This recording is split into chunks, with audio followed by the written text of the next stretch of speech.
Salve, salve, pessoal! Sejam bem-vindos ao primeiro episódio da nossa série Marketing Baseado em Evidências. Aqui você vai aprender como duplicar os seus resultados financeiros utilizando o neuromarketing. E quem vai te conduzir nessa jornada sou eu, Alexandre Magno, um dos maiores publicadores científicos do tema. E para começar a nossa jornada, vamos começar falando sobre a engenharia de emoções. Então, o que é a engenharia de emoções? Nós vamos entender como elas funcionam e quais são suas bases biológicas, para que a gente possa entender esse sistema e usar ele para que a gente possa ser capaz de analisar as emoções dos nossos prospectos, da nossa audiência, dos nossos consumidores, qualificar essas emoções e utilizar todo esse conhecimento para a gente redesenhar a experiência do nosso cliente. Esse conhecimento não serve para a gente usar com manipulações antiéticas.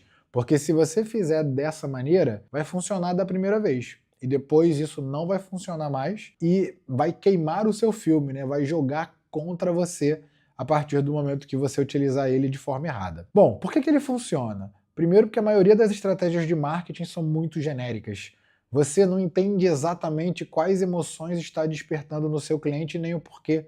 E se você não entender isso, você vai ficar preso num ciclo onde você vai ter infinitos testes para fazer e possivelmente muitas poucas vezes você vai estar testando realmente o que interessa, que é qual estímulo está despertando essa emoção e como eu posso fazer para entender se esse estímulo é positivo e negativo, e após isso, redesenhar, se preciso, toda a campanha, ajustando, né, os estímulos positivos e negativos, ou como eu gosto de falar, satisfatórios e insatisfatórios. Alguns dos clientes mais difíceis, como por exemplo os políticos, né, que a conversão de um produto é uma coisa, a conversão de um voto, ela depende de coisas muito mais profundas e subjetivas.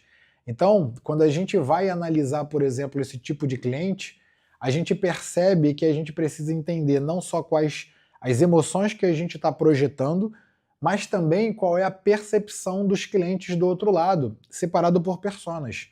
Porque uma determinada persona tem uma percepção daquele projeto, daquela bandeira, uma outra persona tem uma percepção diferente. Então, para a gente alinhar as narrativas, a gente precisa entender não só quais são os projetos e as bandeiras que vão ser utilizadas, mas também qual é a percepção dessa persona para cada um deles. No caso de clientes de produtos e serviços, seriam quais produtos e serviços são mais eficientes para cada tipo de persona e como essas personas vão reagir de forma positiva e negativa a esses estímulos. Por quê? Para que a gente possa estar preparado para uma reação positiva nos aproximar da conversão e uma reação negativa poder ter uma resposta pronta e o mais rápido possível para converter aí essa objeção. Então, vou passar aqui 3 problemas que as pessoas enfrentam quando precisam projetizar emoções. Primeiro problema, elas acreditam que precisam de muitos recursos tecnológicos, de eletroencefalograma, de câmeras de reconhecimento de expressão facial e recursos altamente qualificados. Porém, quando a gente utiliza a etnografia, por exemplo, você não precisa nem de energia elétrica. E esse tipo de ciência, esse tipo de ferramenta foi utilizado pelas ciências durante décadas. Agora ela perde um pouco de força por conta da tecnologia, mas é importante a gente saber que existem técnicas também de análise de comportamento de consumo que não precisa nem de rede elétrica funcionando para a gente aplicar, certo? A segunda objeção que normalmente acontece é sobre a aplicabilidade. Agora que você já sabe quais emoções você está despertando no seu consumidor, como que você vai fazer para projetizar essas emoções, né? Como você vai entender quais são as negativas e positivas e fazer esse redesign em toda a sua jornada?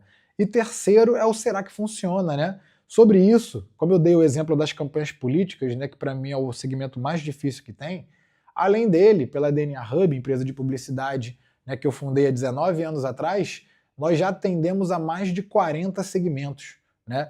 Então, o que acontece é que mesmo para a política brasileira, que com a fama que tem, a gente sabe que é difícil da gente convencer as pessoas do outro lado, a gente vem quebrando recordes consecutivos, como por exemplo o ano de 2024, onde a gente venceu com o Eduardo Paes aqui no Rio de Janeiro em todas as urnas, onde a gente venceu também com o Gustavo, prefeito de Araucária, que deu uma virada de 4% contra 81% e hoje é prefeito de Araucária. O próprio Fuad, né, que Deus o tenha, estava em 5º lugar e nós fizemos a virada, ele faleceu como prefeito de Belo Horizonte. E também o Flávio Vale, que é hoje o vereador mais jovem da Câmara do Rio de Janeiro, que é pela primeira vez na história que um subprefeito da Zona Sul larga o cargo e consegue se eleger. Então, essas 4 vitórias inéditas, né, 4 marcos inéditos vitoriosos, eles foram conquistados no mesmo ano, simultaneamente. Então, pessoal, é super crível de que quando você aplicar esse conhecimento, você vai conseguir gerar muito mais resultado lá do outro lado. Então, pessoal, qual que é o jeito errado, né, da gente fazer isso? A gente acha muitas vezes que a engenharia de emoções está relacionada a fazer perguntas com formulários e vai utilizar esse tipo de respostas, né, para poder embasar sua tomada de decisão. Só que o problema é que a gente já sabe desde 2002 que esses formulários e pesquisas de autorrelato chegam a ter 70% de margem de erro. Isso mesmo, 70%. Fora isso, eu fiz uma review dos últimos 30 anos em segmentos que pouco utilizariam fatores cognitivos como análise de EEG e análises desse tipo comportamentais, como, por exemplo, o setor de aviação, o setor offshore e o setor atômico. O que aconteceu foi que, fazendo uma revisão dos últimos 30 anos de artigos e publicações nessas áreas, a gente percebeu que as áreas que sofrem o maior número de acidentes e de riscos são as áreas que não utilizam ferramentas cognitivas e comportamentais para poder entender ali, né, os seus trabalhadores, os seus consumidores. No caso do offshore, mais os trabalhadores, né? Então, olha que interessante que eu estou falando para vocês. Não só resultados financeiros, como resultados ligados à mortalidade de funcionários podem ser vistos quando a gente passa a aplicar as ferramentas cognitivas ao invés das ferramentas tradicionais, como os formulários, né, e pesquisas de autorrelato. Então, pessoal, se esse é o jeito errado, Alexandre, qual que é o jeito certo? Se eu não preciso de EEG, se eu não preciso de um monte de coisas, como eu vou utilizar da maneira correta isso? Bom, a primeira forma simples de se fazer é a seguinte: pega lá sua loja ou seu site e desenha a jornada do teu cliente ali, entendendo quais os pontos normalmente que ele vai primeiro, depois em segundo lugar, em terceiro, sabendo que isso vai variar de persona para persona, certo? Depois disso, você vai simplesmente observá-los. Se você vai usar na sua loja, observe com a sua própria câmera, ou então filme ali de uma maneira indireta e vá fazendo as suas anotações no caderninho. Bom, nesses micro momentos que o meu cliente para tomar a decisão, quais eram as emoções que eles estavam passando? Se essas emoções eram positivas, eram negativas, você vai colocando elas no seu caderninho e vai entendendo que em determinados momentos as emoções A ou B elas surgem. Em outros determinados momentos, as emoções C e D surgem. Então o que é o importante a gente entender? No final da jornada desse consumidor, ele comprou ou não comprou? Se ele comprou, o desfecho foi positivo. Se ele não comprou, o desfecho foi negativo. Então, dentro desses dois grupos, dá uma olhada e veja os padrões. Reconheça os padrões emocionais em cada um desses micromomentos. Certamente, você vai ver muitos insights acontecendo ali na sua frente, ou seja, só de analisar os padrões, você já vai ver que tipo de estímulos aproximam e que tipo de estímulos afastam o seu comprador da conversão final.